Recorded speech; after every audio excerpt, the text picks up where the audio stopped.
Assalamualaikum warahmatullahi wabarakatuh. Perkenalkan, nama saya Puspita Cahya Nirwana, NIM C1L020030, mahasiswa Pendidikan Ekonomi. Di sini saya akan menjelaskan sejarah koperasi di dunia dan di Indonesia. Sejarah koperasi di dunia.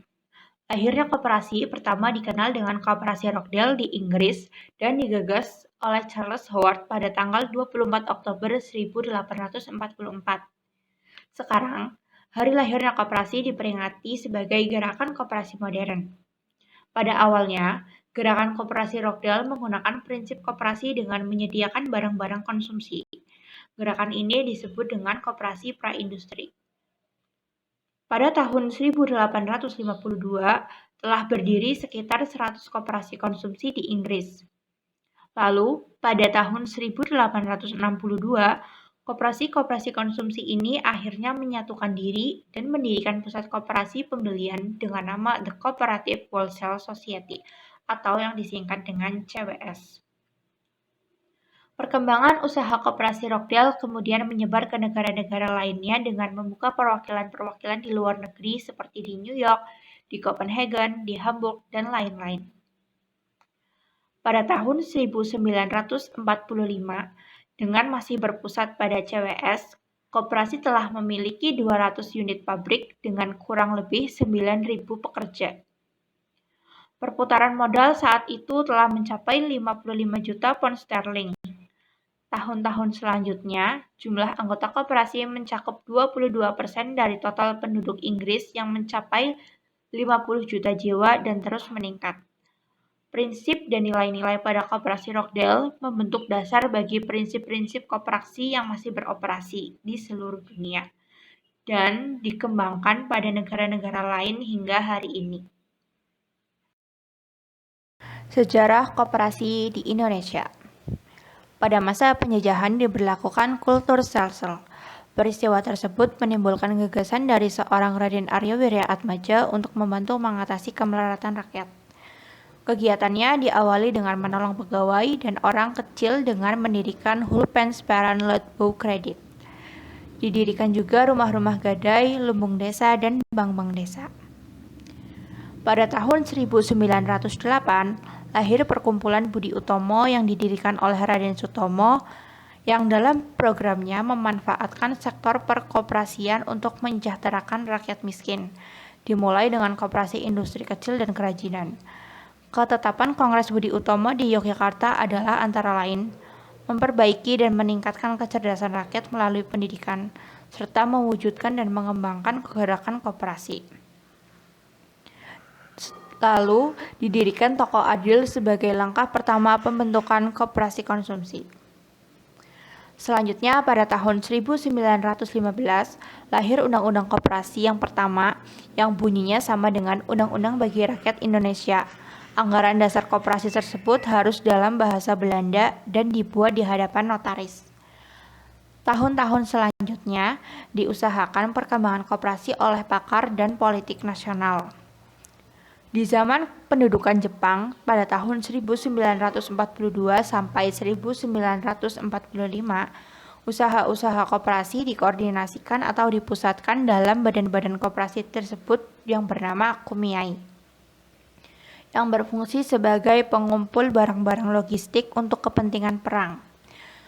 Tujuan Kumiai tersebut bertentangan dengan kepentingan ekonomi masyarakat.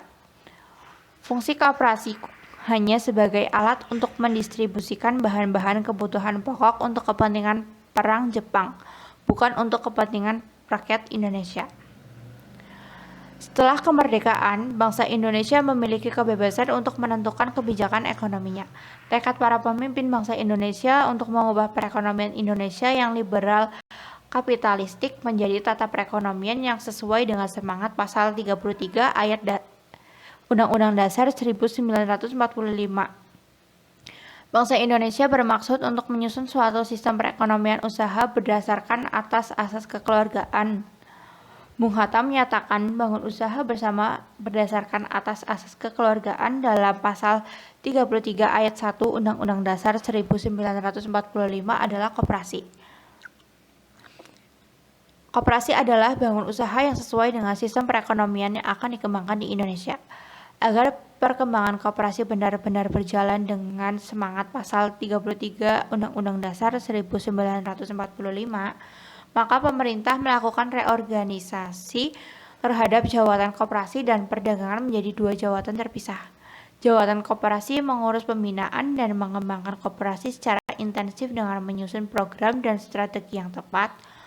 Perkembangan koperasi pada saat itu cukup pesat karena didukung penuh oleh masyarakat.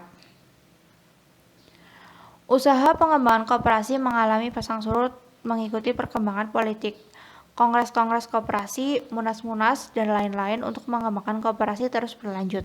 Pada tahun 1958 telah lahir Undang-Undang tentang Koperasi yang pada dasarnya berisi tentang tata cara pembentukan dan pengelolaan koperasi seperti prinsip-prinsip Rochdale.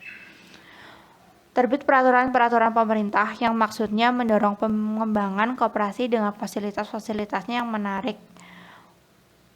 Pada tahun 1959,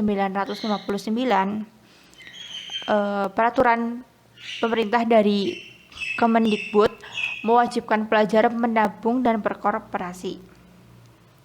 Perkembangan tersebut tidak berlanjut karena partai politik ada yang memanfaatkan koperasi sebagai alat politik untuk memperluas pengaruhnya, sehingga merusak citra koperasi dan hilangnya kepercayaan masyarakat terhadap koperasi sebagai organisasi ekonomi yang memperjuangkan peningkatan kesejahteraan mereka.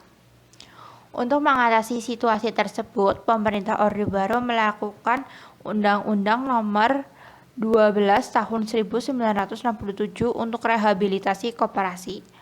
Koperasi mulai berkembang lagi. Salah satu programnya adalah pembentukan koperasi unit desa atau yang disingkat KUD, yang merupakan penyatuan dari beberapa koperasi pertanian kecil di pedesaan dan diintegrasikan dengan pembangunan di bidang-bidang lain. Perkembangan koperasi secara kuantitas meningkat, tetapi secara kualitatif masih terdapat banyak kelemahan. Salah satu kelemahan yang menonjol adalah tingginya tingkat ketergantungan koperasi terhadap fasilitas dan campur tangan pemerintah. Untuk mengatasi kelemahan tersebut, Undang-Undang Nomor 12 Tahun 1967 disempurnakan lagi dengan Undang-Undang Nomor 25 Tahun 1992 melalui Undang-Undang Nomor 25 Tahun 1992. Ada beberapa perubahan yang mendasar pada pengertian koperasi dan berbagai aspek teknis pengelolaannya. Sekian yang dapat saya sampaikan, kurang lebihnya mohon maaf. Terima kasih dan wassalamualaikum warahmatullahi wabarakatuh.